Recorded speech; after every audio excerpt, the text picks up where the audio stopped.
Okay, did anyone else just get completely smoked by Veronique for a while? I can't remember ever experiencing more 100-0 blowouts in any game before. I've also never experienced more yo-yoing in my progress. Normally, I'll run out of healing partway through a fight and die, right? And progressively get farther and farther before my healing runs out, until I beat it. But then, look at this. I had this really solid attempt. I got her down to about 10% or so before I ran out of healing. This is attempt number like 23, by the way. I run straight back in with a positive attitude. You know, that was great. I just have to do a little bit better this time and I'll have it. And then I proceed to just get completely dismantled. Like, I don't think I got past 80% here. This was one of those bosses where I had to start thinking, am I wearing the right gear? Is my weapon upgraded enough?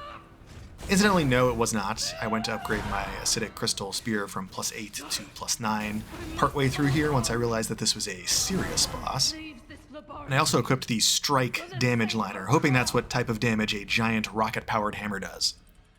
Anyway, something never quite clicked for me with Veronique. I bet if I went back in for one more attempt right now, I probably wouldn't get her down past 80%. Let's take a look at some of her moveset to see why. First of all, it's hard to get around the fact that the hammer just does a ton of damage. We're back in Tyrannical Predator territory where you can easily die inside of one combo. Take a look at this spin move, for example. It just cuts right through me from full health to dead. And that's with a couple hits from it being blocked. This is pretty close to being a one-shot, and I really disdain one-shots. Interestingly, it seems you can interrupt this attack if you successfully parry the first couple of hits, so that's redeeming. Another thing to point out is that Veronique is vulnerable to backstabs, sort of. This became my scripted opening because she always opened with this sequence, and if you're quick, you can get a backstab in while she starts her lawnmower. But sometimes when you backstab her, she'll interrupt it by sheer force of will, I guess. It did make me curious about the design decision here. I'm guessing they just didn't want you to be able to cheese Veronique by spamming backstabs, which is fine. I must hold on! One thing that got me a couple of times was the fire on the ground.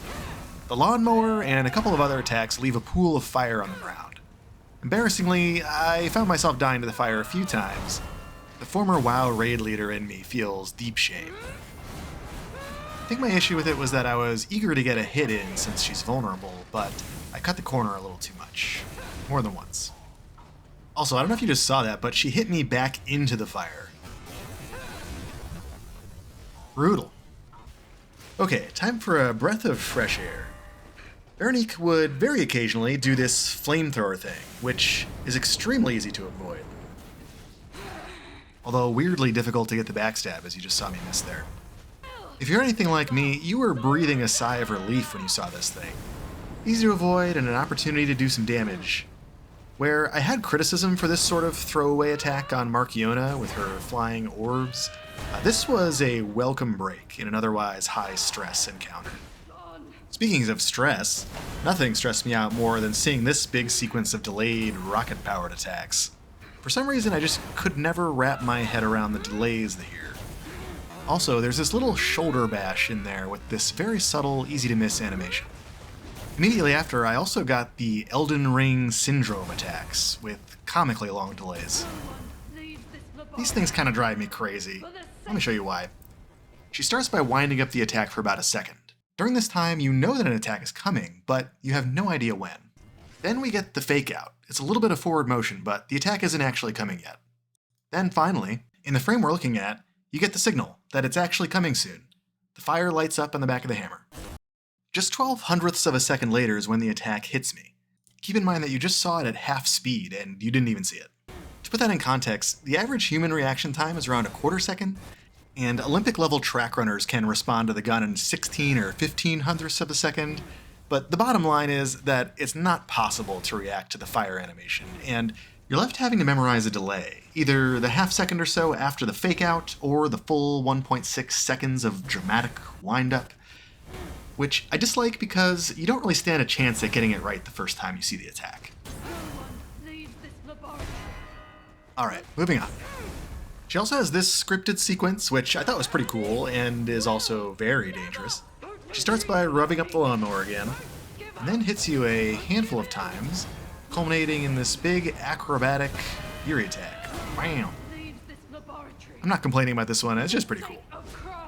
I will say it does illustrate the huge damage that this boss does overall. She hits you 5 times during this combo. In this clip, I parry one of them, I block 2 of them, and I fail to block the other 2. It still 100 to zeros me, even though I mitigated 3 out of the 5 attacks in the sequence. Granted, blocking isn't great, and the Fury attack does a lot of the work here. On my super scientific difficulty scale, I rate Veronique as challenging. I go by the total amount of time it takes me to beat a boss, and I was surprised to see that it took me a similar amount of time to beat Veronique as it did Marchiona. I think Veronique just felt harder because it was more shorter attempts due to the repeated blowouts. I do think I made it harder on myself by sticking with parrying instead of switching over to mostly dodging. Another thought on difficulty is that the Spectre is not available to summon for this encounter. Before the DLC, I had thought of the Spectre as a more elegant way to do difficulty settings than the blunt instrument of giving you the menu option to turn down the enemy's damage and health.